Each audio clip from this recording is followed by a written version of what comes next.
Dustin, how did you kind of get here, and what led you to chiropractic? So absolutely. So kind of grew up an athlete and just really a hyperactive kid, which kind of led me to athleticism, from running to school in elementary school to cross country and all sorts of sports throughout high school. And then playing collegiately, soccer and running track and cross country. Once I was done with that portion of my career, I transitioned into the military where I served 9 years in the Marine Corps. And after sustaining some injuries, but still, being an athlete, I had that urge to still want to keep moving. Chiropractic found me, and it was in my young 30s that I first got my adjustment. And not knowing that it was going to lead me down the life of becoming a chiropractor, once I got out into the civilian side, the chiropractor asked me that famous question, have you ever considered being a chiropractor? Because I've always been a person of selfish service. So when they asked me that question after moving from California to Georgia and finding out that one of the best chiropractic colleges is right here in Georgia, I had to apply. And it had been 15 years since I had done my undergrad. So it's kind of a big move for me, but I'm glad that I did. And, here I am. And now I'm a huge endurance runner. I travel, I run anywhere from, a mile up to, 150 miles at a time. So chiropractic keeps me straight, pun intended. That's that's impressive. What was the longest run that you've done? 150 miles. That was 150. Okay. Yeah. And was that in Kentucky, or was that Pennsylvania? Was that somewhere? That was in Virginia. Okay, Virginia. And that wasn't too long ago, right? No. Almost less than a year ago. Okay. Yeah, that's impressive. What's going on, guys? It's Dr. Brandon here. That's Dr. Dustin. We're with Align Life of Sugar Hill, and we're coming to you today to talk about being a lifelong athlete, how chiropractic care can keep you in the game. So first off, before we even start, I just kind of want to go through who we are, how we got here, and then kind of our athletic journey. So Dr. Dustin, if you'd like to tell them kind of what led you to chiropractic to begin with. Absolutely. So, I always started out as kind of a hyperactive kid. My mom would open up the door and I would just run. That kind of led me to, channeling that through multiple sports, throughout high school. And then because of that dedication, determination, I went on to play collegiately, soccer, and ran track and cross country. From there, I wanted to continue to be a person of selfish servitude. So I went on to serve 9 years in the Marine Corps, where in that sense, I became, an athlete in its own right. Carrying hundreds of pounds of weight, through all sorts of terrain. With that, when I transitioned out, I got more into endurance sports. And I was only able to do that because of, getting adjusted while I was in the service for the first time. And then when I got out, that chiropractor that I was seeing, through community care asked me that famous question, have you ever considered becoming a chiropractor? Because of how much it affected me, and benefited me. I want to be able to give that back to people as well. Right. So I applied for the world famous Life University. And then here I am today, helping athletes just like myself, no matter the age or gender. Yeah, no, that's great. And I think one thing that you said is you were in the military and you're a Marine, and that's an athletic capability in its own right, or you're an athlete in your own right at that regard. And that's some of the stuff that we're going to talk about here in a little bit. But like really everybody's an athlete. And I had a chiropractor tell me, I was interviewing him in school. It was for one of the assignments that I had to do. And he talked about that too. He's like, listen, everybody, because he worked with a lot of athletes, and he said, everybody's an athlete, no matter if you're working at a grocery store or you're an accountant. Like, are you moving, or do you know how to move properly? And you know how you keep yourself in the game, right? In your game, whatever that is. And he's like, you have to start thinking about life like that. And I think that's where maybe sometimes we go wrong, but it's well said, So just quickly about me, I'm originally from Pittsburgh, Pennsylvania. And I thought I would be becoming a physical therapist. I always knew that I wanted to be around athletes and work with them, but I didn't really know what chiropractic was. I thought, chiropractic, like, what do they do? Headaches and neck pain. And that's the tip of the iceberg. We're good with pain, but a lot better with the functionality of the body and just making it work better. But I shadowed, several chiropractors close to my area, and, just fell in love with the philosophy, the power that made the body heals the body. And I was like, why doesn't everybody know this? And everybody that came into the offices, no matter what office I went to, they were happy. They were excited. They were filled with life. They were filled with health and not sick. And I worked at a hospital going through, undergrad. And I worked at as an exercise physiologist in a PT office. And although it was great and, they have their own space, right? It wasn't calling me. And once I found that, I was like, man, and same thing, you have to go to the Life University, you have to go to Life University down in Marietta, Georgia. Yep. And it just so happened that I never really left. I might be an hour north now, but never really left. And I want to continue to help other athletes and families. Our office is really very family oriented. See, Dr. Deb always says from womb to tomb. Yep. But yeah, athletes are really where what Dr. Dustin and I really love to work with. So that's what we're going to be talking today about. And before we get into how that works, I just wanted to ask Dustin and kind of have a dialogue as to really how chiropractic came to be in your life. Like initially, when was your first adjustment? I think I was 33 or 34. And that was only after I had sustained a traumatic injury. Okay. That forced me to slow down. But in the hindsight, like it provided me the downtime to seek out more holistic care, because the military, especially the U.S. military, number one fighting force in the world, right? Yeah. Yep. But there's gaps still within the health field of that. And one thing they were really pushing was opioids and surgeries. And I'd never broken a bone. I'd never, outside of like twisting an ankle, never really sustained a major injury. And then when I got stabbed in the eye, it literally changed my perspective on the world. More ways than one. Yes. When they started introducing chiropractic back in 2016 on the West Coast, as far as in the military, I took full advantage of that through physical therapy, acupuncture, massage. But chiropractic was the one thing that got me back in the game. It was probably 4 weeks, 5 weeks worth of treatment. And I felt like I was ready to get right back into the teams.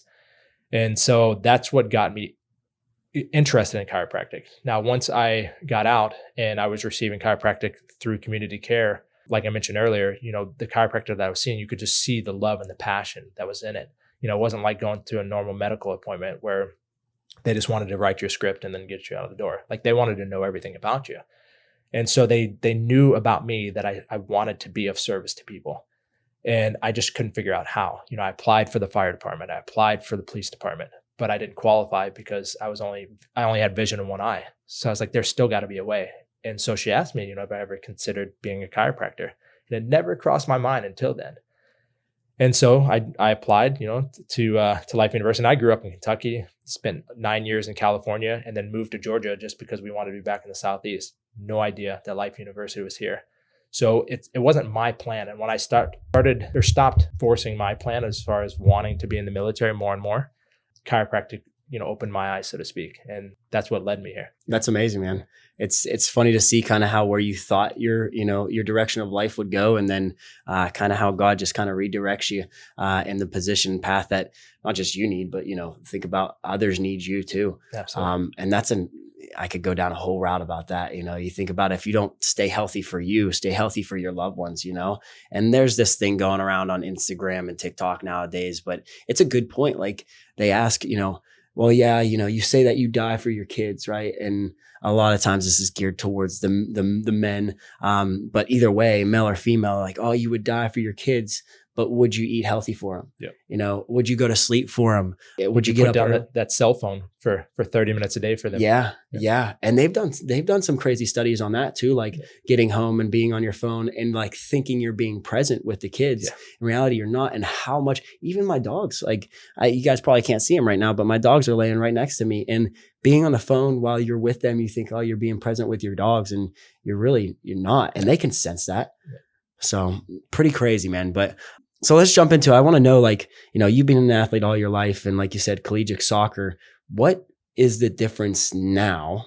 And maybe there isn't, right? What's the difference then versus now as being an athlete with injuries, injury prevention? Has things changed for you the way that you prevent injuries, let's say? Absolutely. I will celebrate my 39th birthday in September. And happy birthday. Yeah, thank you. When I was in my late teens, early 20s, I was invincible. Mm-hmm. I could twist an ankle, jump, right back into it. I could eat an entire container of Oreos and have no issues with it. But that's not the proper way of doing it. I was relying on my youth and natural athleticism at that time to allow me to do things. And I wasn't functioning fully, but not aware of that, right? Because I was so young. As I get older and I'm starting to focus more on the prehab and then the rehab portion, because going out and performing, that's the culminating event of all the work that you put in before and after. Right. And a lot of athletes don't realize that, especially if they're not professional athletes, because they're not being catered to. They have to take care of all this stuff on themselves. So That's a good getting the point. proper sleep, getting the stretching, eating the proper food. And then what I've noticed, especially, is when I started getting under chiropractic care and getting my neurology taken care of, everything was firing on all cylinders and my recovery was faster. My performances were better. Again, being almost 40 years old and I'm running times that less than 1% of the world Right. are running. And I don't just attribute that to, my good looks, although they are great. It takes that work before and then more importantly, the work after to stay healthy, to stay in the game. Yeah, no, that's a great point. And I think actually maybe just kind of dive into it a little bit, kind of give it a snippet as to like chiropractic. So would you as an athlete and a practitioner of chiropractic care, you said before and after, right? I get this question a lot from my athletes and even my families like, hey, what's if I'm going to get adjusted?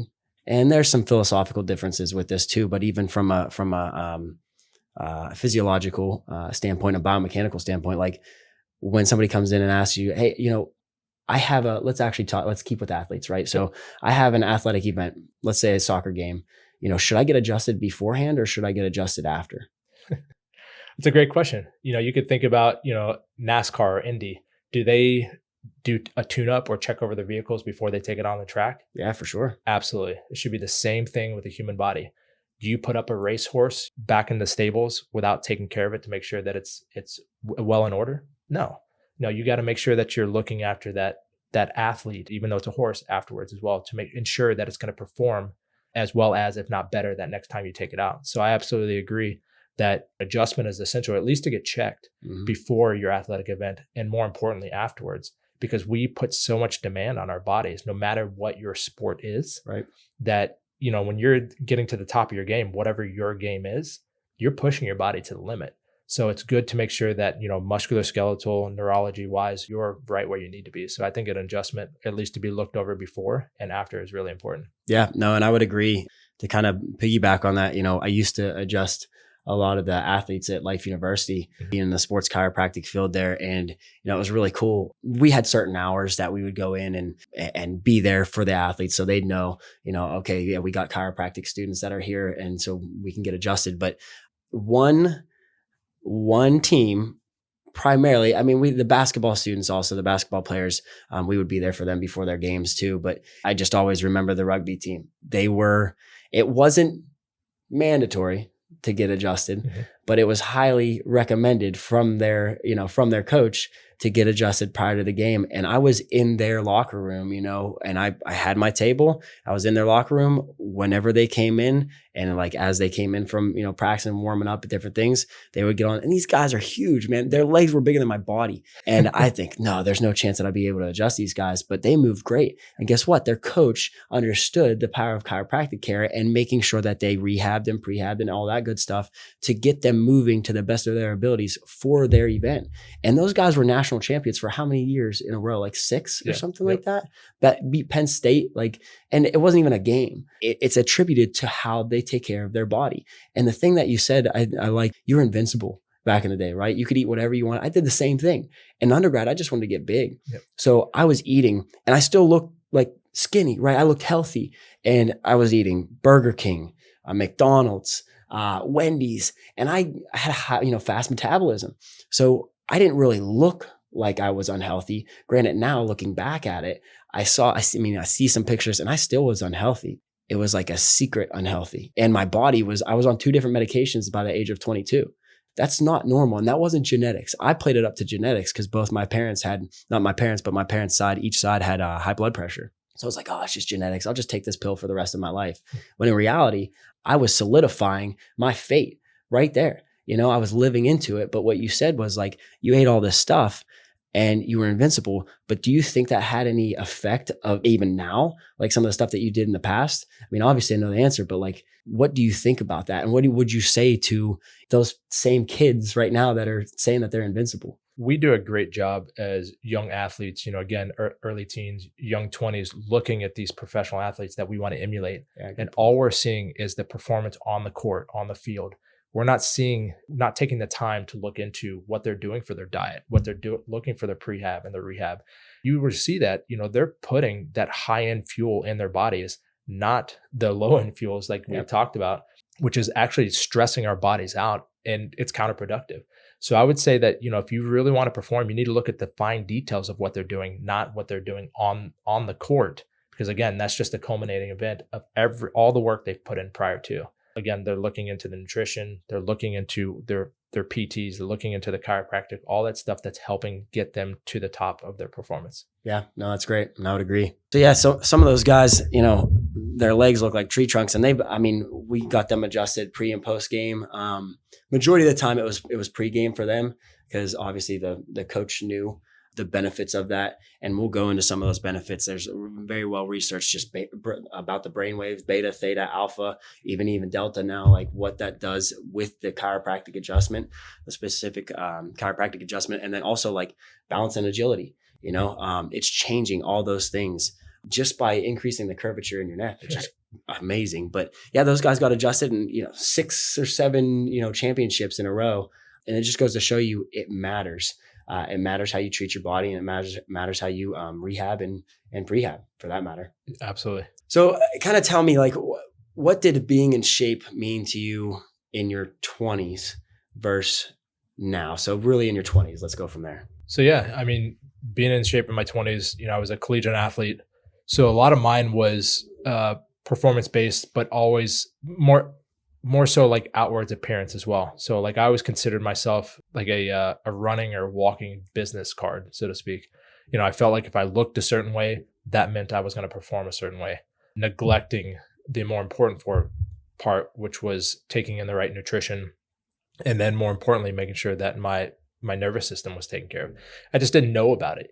This was, back in the early 2000s. I just figured if I ran fast, if I, lifted heavy, that was going to take care of everything. So I wasn't focused on the nutrition like I should have been. Wasn't focused on the nervous system like I am now. Yeah, no, and that's a good point. So in your 20s, it was really more so the external, right? Yep. Hey, let's look good. And if I look good, I must be, working well, not always necessarily feeling well, right?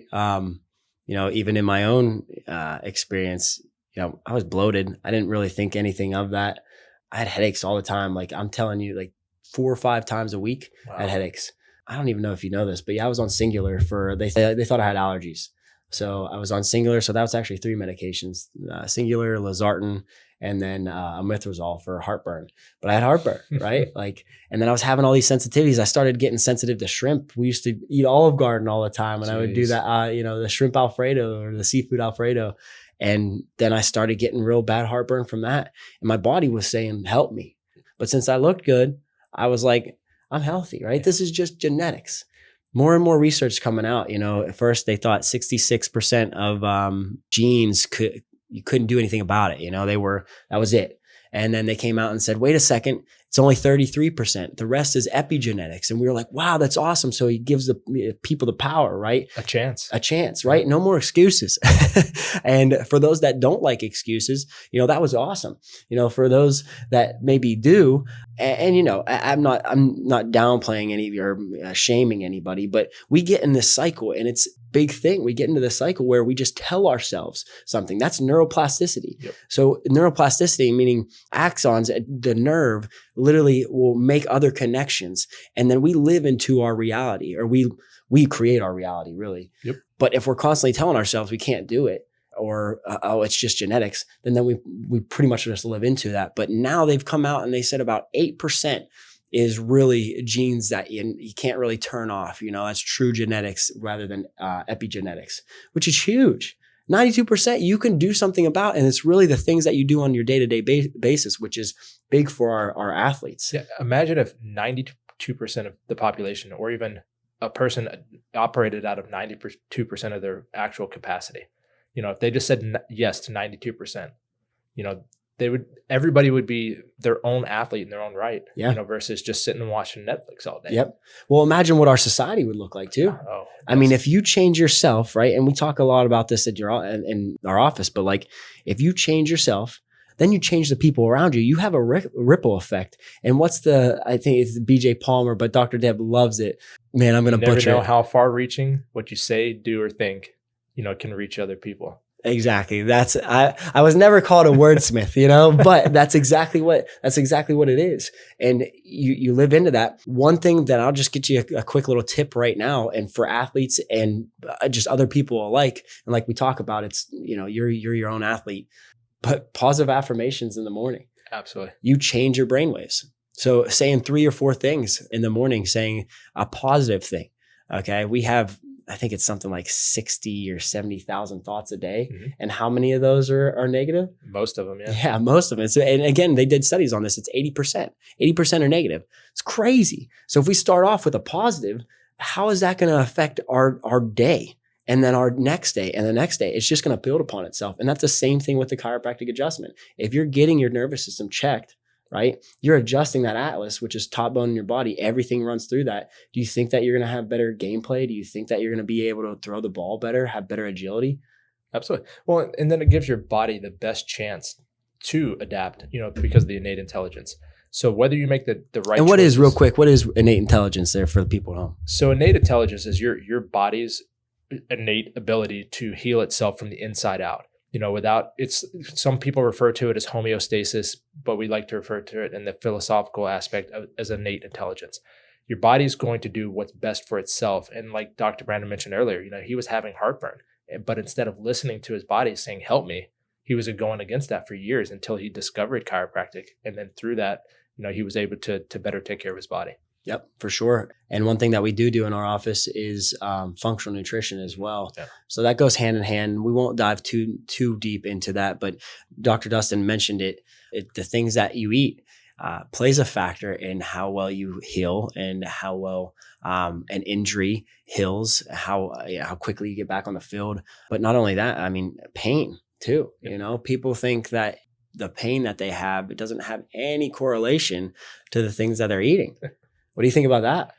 Well, I laugh because I was one of those individuals that for the longest time that thought nutrition had nothing to do with the inflammation that I was having. Yeah. And you would think with being an endurance runner, that's the one thing I would be worried about would be inflammation. Yep. So once I started looking into that, because inflammation, that's essentially what causes the pain. Mm-hmm. Once I started getting on that anti-inflammatory diet and started focusing on foods that were anti-inflammatory, it was a game changer.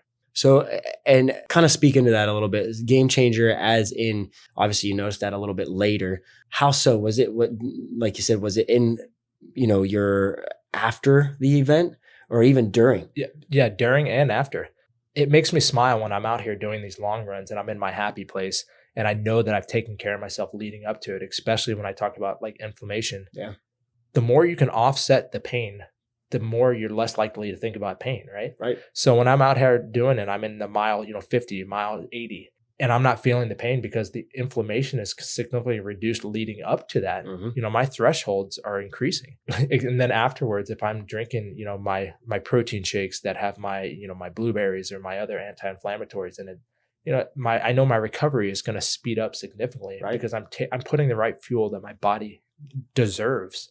It needs afterwards. Yeah. And a lot of people don't realize that. They're like, oh, well, I deserve to have this giant pizza, full of inflammatories. And, it's okay to have that from time to time. For sure. But if you want to perform at your top level and you want to stay there, you got to take care of your body from the inside out. Yeah, no. And I was one of those people. I was just going to ask, like what's something that you did for recovery that for even an injury that maybe you wouldn't do now? And that would probably be me. Like even, those microtraumas in the gym, like that's not actually an injury, but you're trying to recover from the things that you did at the gym, right? And build muscle. Well, and there's different thoughts about this, but I was like, I just made it an excuse for me to have sticky buns. I would go get those like Little Debbie sticky buns and I'd have 3 or 4 of them and then be like, oh, I'm just trying to get high glycemic index, right? So that I can get the protein in. And there's some truth to that, right? There is for sure, but I don't need 4 of them. I know. And I always thought calories were calories. Yeah, right. So, and that couldn't be farther from the truth. My resting metabolic rate is like 3,500 calories. So I'm burning calories more than most people do when they go and work out. Yes. So I was like, I can go and eat this entire row of double stuffed Oreos. I can go and have this drink, this, that, and the other, because it's all calories. Mm-hmm. Not knowing that I was just slowing my body down and slowing the process of recovery down. I used to, after a long run, I'd take a shower, just hang out on the couch. I wouldn't stretch.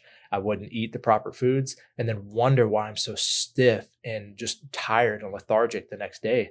And it all came down to I wasn't taking care of my body, both, physically, but also, nutritionally Right. afterwards as well. So when I started turning that and then also getting under chiropractic care, I'm telling you, I don't think I've hit my peak yet. I don't think I've hit my PRs. And, I've run thousands of miles, and people say, oh, well, your knees are going to pay for it. Your hips are going to pay for it, this, that, and the other. I'm running so fast without injury. And again, it's through nutrition and chiropractic care and then the prehab and rehab. Yeah. So let's go through some of the benefits of getting adjusted and chiropractic care, because is it, you get this a lot too. Is it just for adults, right? And obviously we talked about young athletes, but how young, right? How young can somebody get adjusted? Well, I mean, the baby in the womb is not getting adjusted per se, but the mom, it's important to get the mom under care as well. And then as soon as from the moment the baby's born, I know Dr. Shaley and Dr. Deb have adjusted people right there in the birthing centers. Yep. So, and I have two kids in my home. I have an 11-year-old son and a 9-year-old daughter. And I check them 2-3 times a week, not necessarily adjust them, but what they need. So to make sure that their neurology is set up for the best chance to go throughout the day. Okay. And that's great. And I agree. And so you start them young, make sure that get them checked.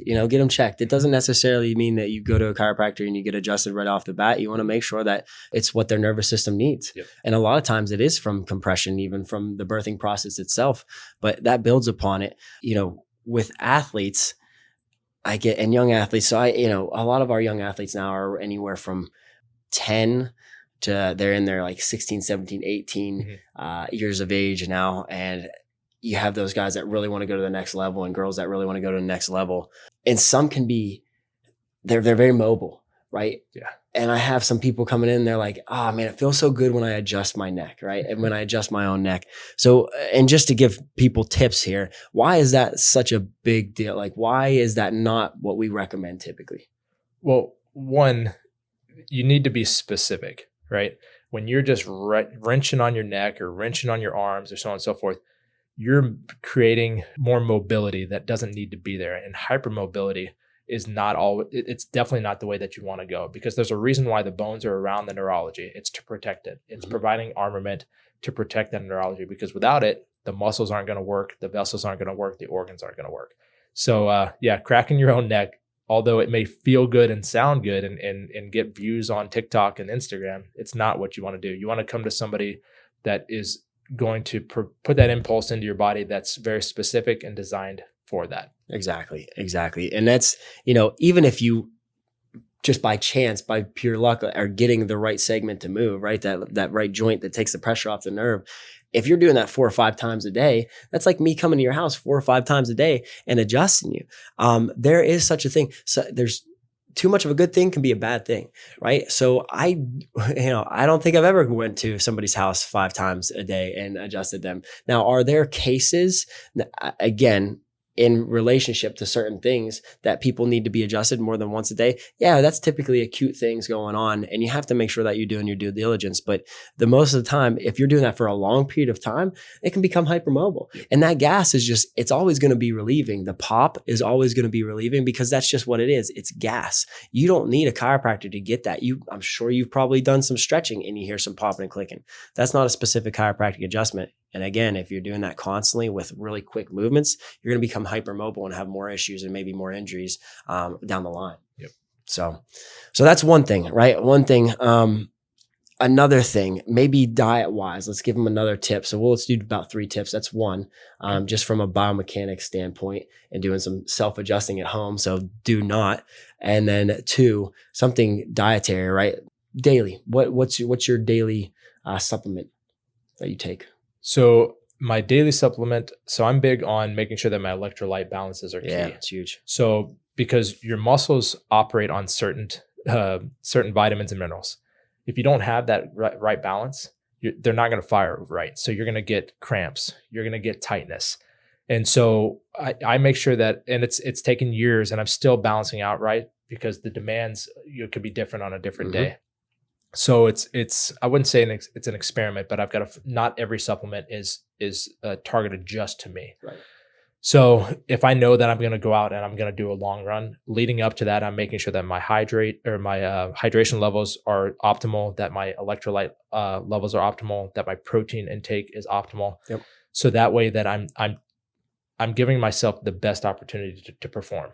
So making sure that all my spark plugs, so to speak, are changed out and the right fuel is there. Yeah, no, that's great. And the big ones that people talk about for electrolytes are, magnesium. Yep. And we could do a whole webinar on magnesium because there's 10 plus different magnesiums. Then you got obviously sodium, right? And good sodium. And then you got potassium as well. Those are the big ones that people think about. But then you also have, what's his name? Gary Brecka. He always talks about it too, but like the mineral salts, the sea salts, right? The Celtic sea salt. And I actually do use Baja Gold in the morning. I take a little pinch and I throw it back and I get some water and I down it and make sure that I get my water in there as well. You can't just take the salts, but that keeps you hydrated, and it keeps that balance of water as long as you're getting it in there, and the salts to keep you ready and keep your muscles going and everything else like that. And the cells, right? The polarity of the cells. Yeah. But there's other electrolytes in the Celtic sea salts, like boron and selenium and chromium and all the things that we don't necessarily think about that are major to our systems of our body. Yep.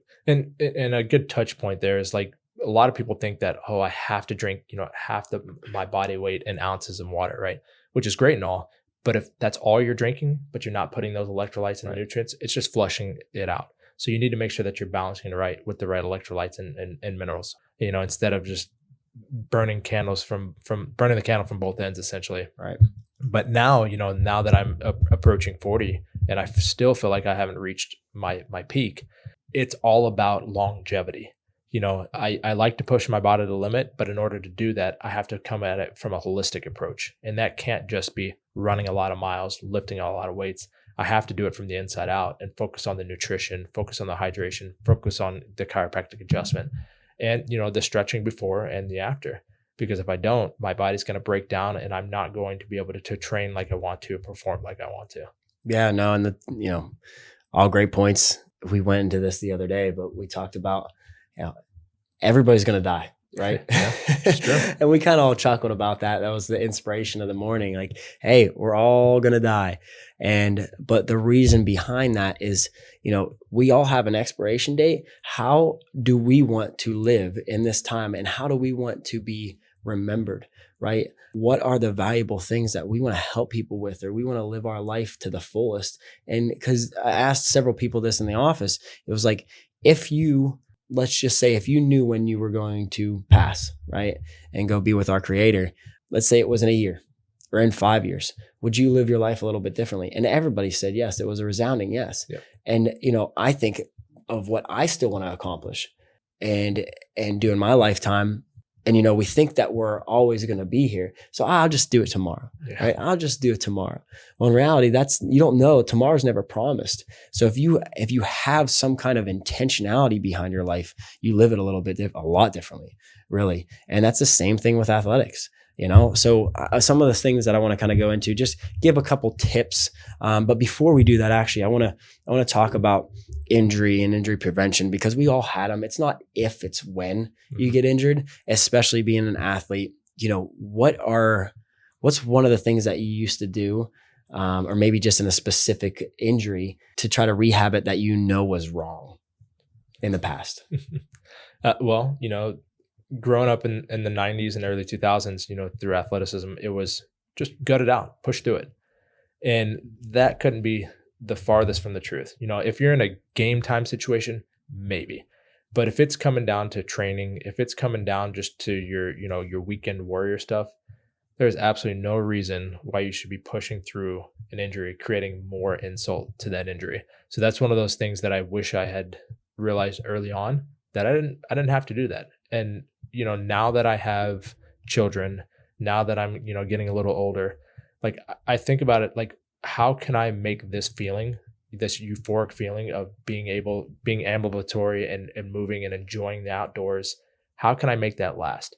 And that comes down to me taking care of myself the best I can, pushing it to limits, but focusing on that prehab and that rehab. Because if I don't, like you said, all it takes is, literally a blink of an eye, for something to happen, and then that's all over.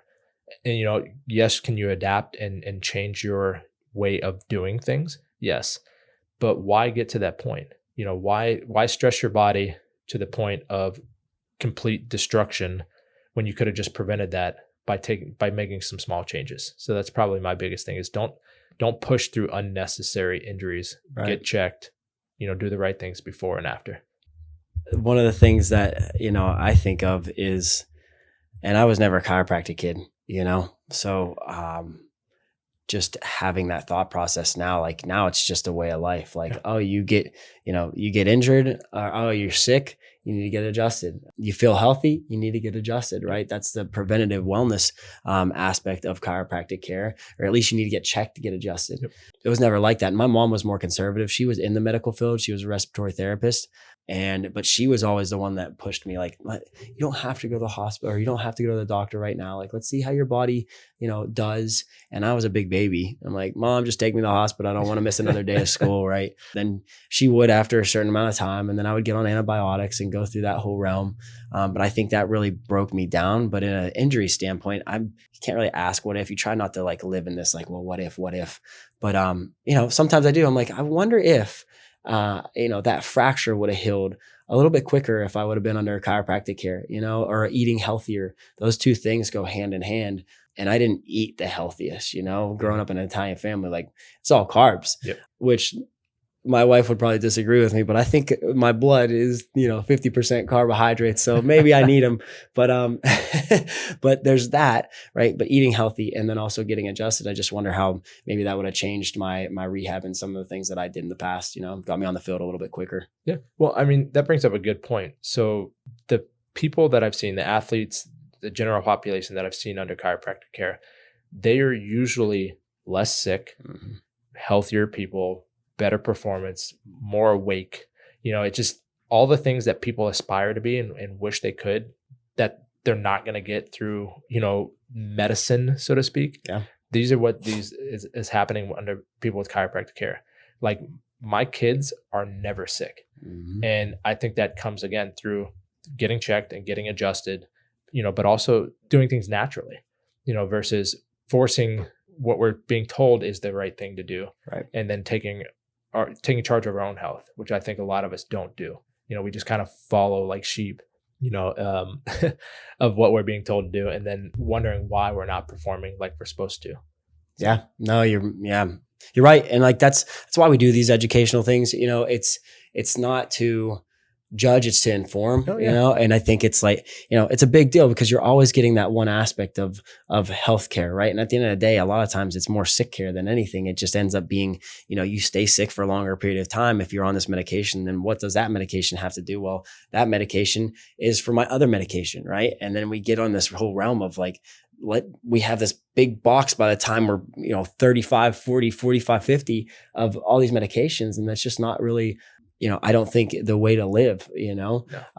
It shouldn't be. Now, do we need medication for certain things? Yeah, maybe acute stuff, but that shouldn't be the first thing. That and surgery shouldn't necessarily be the first thing.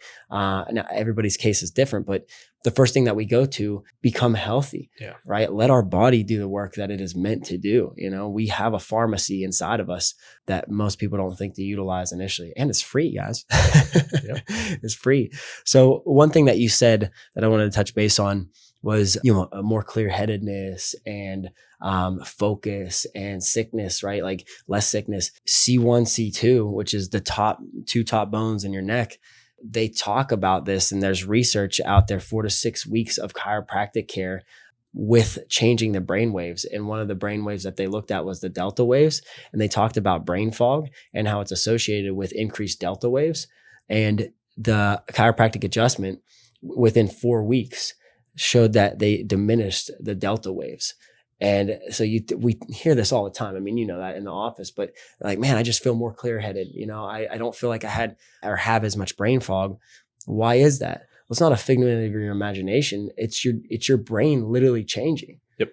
So that's another thing. And then they talk about the curvature. Here's more research for you, but the curve, they did a study on increasing the neck in your curve to a normal cervical spine. So if you lose the curve, which we're supposed to have a C-shaped curve in our neck, if you lose that and it starts going forward, it puts a lot of pressure and tension on the spinal cord and those muscles. And you actually see agility, balance, and then also power in the legs, they all decrease. They all decrease, and it's coming from the upper neck. It has nothing to do with your low or your lower extremity, but all to do from the nervous system, the signaling from your lower extremities via the nervous system in your neck. It's the coolest thing, and I'm constantly talking to my athletes, my young athletes, about that, because nobody wants to go home and do their dental roll, right?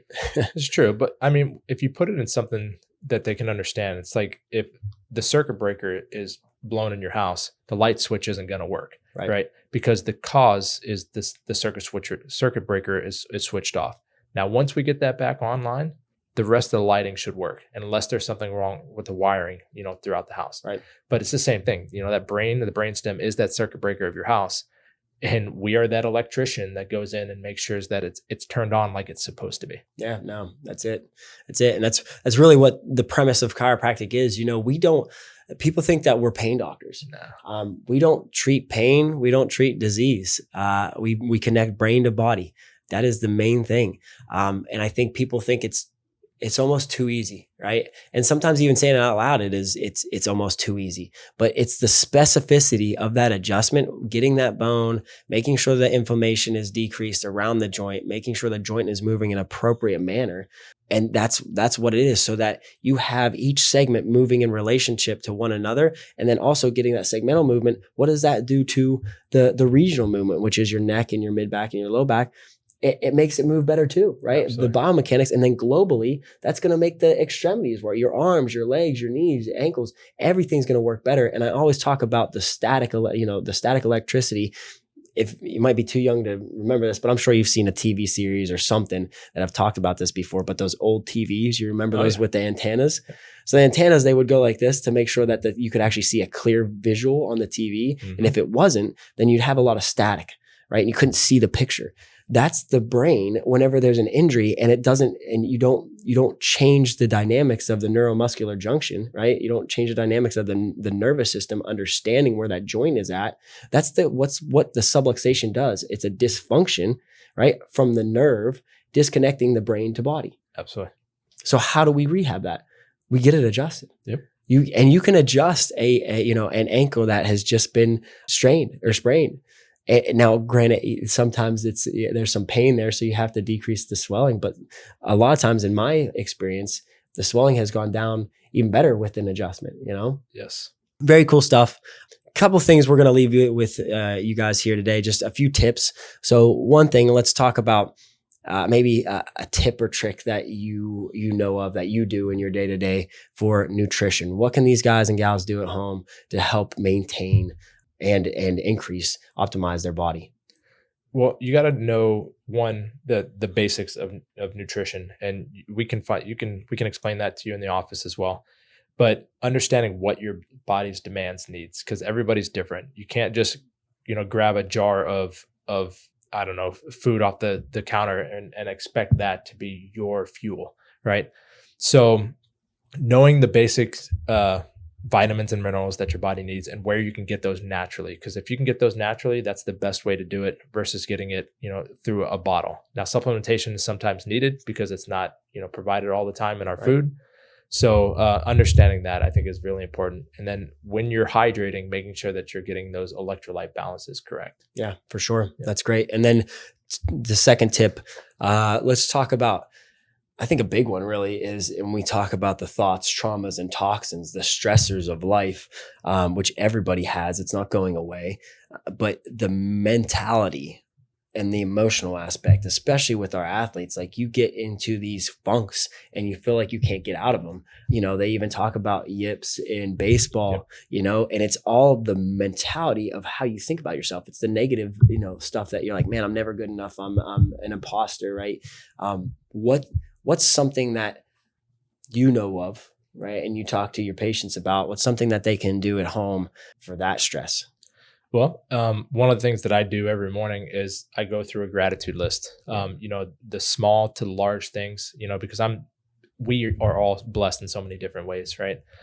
So that's a huge thing. And then I'm a big high fiver and a waver and saying hello. So anytime I see anybody, and call me old school for doing this, but I like to greet people.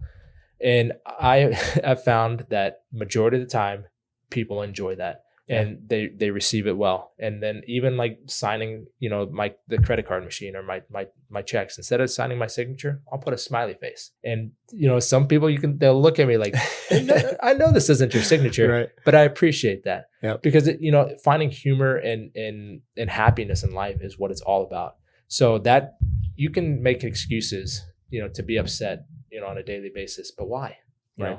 So I choose to live my life in a more happy state than trying to focus on what's wrong in life. Yeah, it's just choosing. Yeah. Right. That's great. Okay. And one thing I would just add to that is, this is more of I would just say box breathing, right? Like someday if you get into that state of like, man, I'm not enough. And especially if you're alone, I love, surround yourself with people and just talk to people too. That up levels everybody's energy anyway. And we talked about neuroplasticity already with the gratitude. So that's great. I love that one. That's going to be the best bang for your buck.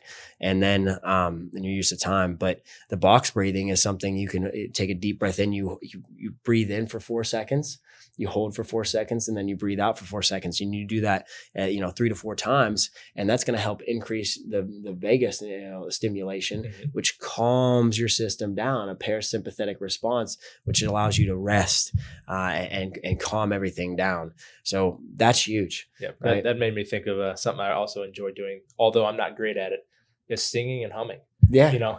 That stimulates the vagus nerve as well. Yeah. And, no, that's great. Making me feel good, even though it may make other people's ears hurt. Yeah. Makes me feel great. Just doing the shower or something. Yep. Or get dogs, man. I mean, honestly, I love my dogs. That's the first thing that I do whenever I come home is I hug my dogs, man. And it just gives me this little endorphins, because that's all they're there for, is like to love you, and they can say, you see the happiness. And my one dog right now, I don't know if you hear the bells in the background. Yeah. She wants to go outside, and I just, every time I see him, just super, super happy. Yep. And you can see the smile on my face while I'm talking about him. But okay, so that's tip 3. And I think the biggest thing, and obviously we're chiropractors, so we're always going to talk about this. And I think it's a big missing piece of any puzzle, of any person's puzzle, is structurally, what can you do?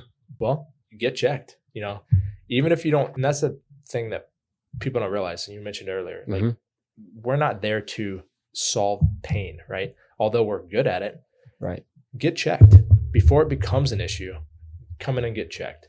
Not everyone needs to get adjusted right off the bat, but you have so many different joints in your body, and it can start from, a talus being out of line that can affect, everything up into your neck, and then vice versa. Getting checked, getting under care, chiropractic care is essential. When I started getting under care, it changed my both daily, duties, but also my athletic performance as well. Right. No, and I'm the same way now. Although I wasn't a chiropractic kid, this is Lupo here, but although I wasn't a chiropractic kid, now I understand the benefit, and I recommend it to all of our patients, whether they're sick. Obviously we're talking about athletics here, so events coming up. Yep. I always recommend come in beforehand and get adjusted. Make sure everything's boosted. 30 minutes to an hour or after the adjustment, you are at a heightened state of stimulation. Yep. And they've also shown that like calf muscles, they did an EMG, and they were showing that the calf muscles, actually the power output was increased. So, I mean, it's pretty cool. And granted, I learned that one in school, but like just small things like that. And think about how much a calf plays a role, or your calves play a role in how you move and you're mobile on the field. Yep. So take those things into consideration. Get checked. If you guys if you're not close to the Atlanta area or Sugar Hill area, we have a bunch of different chiropractors all around the states. And I'm sure even Dr. Joe and Dr. Deb know people outside the states. So reach out to us. We'll get you somebody that take a look at your x-rays and get you the best care possible. Make sure that you're staying on the field and you're rehabbing and you're prehabbing to the best of your abilities. So appreciate you guys. Thank you for watching. And I'm sure we're going to be doing a lot more of this stuff in the future. Sounds great. Awesome.